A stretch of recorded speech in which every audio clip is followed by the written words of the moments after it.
You give me a book?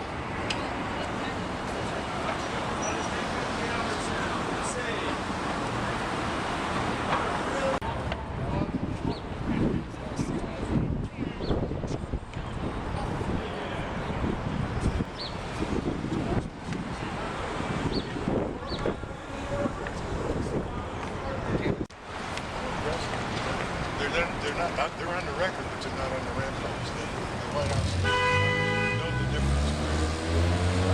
What do you think that effort will look like as far as the media? I mean, do you think that... It's the birthday of John L. Lewis, the great leader of the United Mine Workers, who was succeeded years later by Richard Trumka as United Mine Workers chief. I think Richard Trumka should be a fighter like John L. Lewis was during the days of Franklin Delano Roosevelt and Harry Truman. That's why we're here today, in part, to celebrate the memory of a real fighter for workers, John L. Lewis.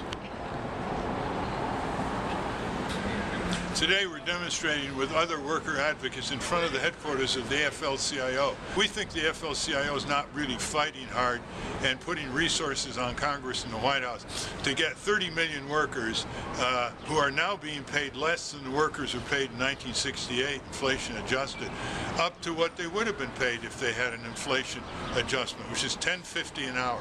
So $7.25 to $10.50 an hour. There are 30 million workers today in the USA being paid less than workers were paid 45 years ago in 1968. What a shame. And who do they have working and fighting for them? Not members of Congress, not President Obama.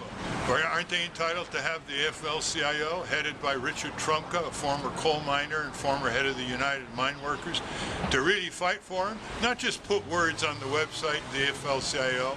That's cheap talk. I mean, really send lobbyists up there, picket the White House, picket the Congress, pressure each member of Congress, get the locals and the unions who belong to the AFL-CIO to put the heat on from back home. 70% of the people want minimum wage adjusted for inflation. It's just fair play. Even Rick Santorum and Mitt Romney were on the record for an inflation-adjusted minimum wage. And the AFL-CIO can't even fight for that? Mitt Romney waffled last year. But for years, he was for an inflation-adjusted minimum wage. Washington is not representing anything but Wall Street and Walmart and McDonald's.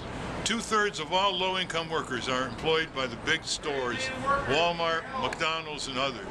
2/3 of low-income workers are women. And many of the low-income workers have no voice and no representation.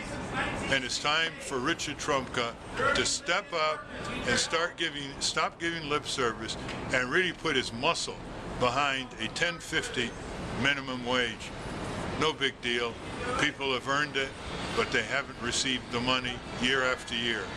No big deal to catch up with 1968. The website is timeforaraise.org. Timeforaraise.org. Let's hear from you, America. We can get it done. The people are for it. Once they organize, nothing can stop them.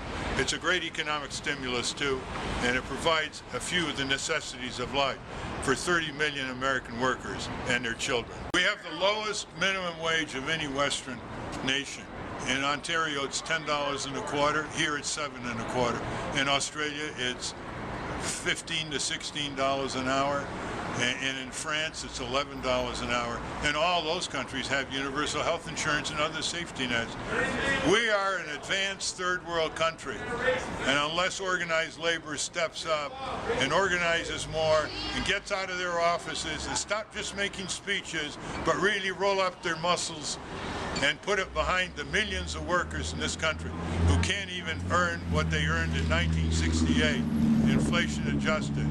They ought to let others take their place.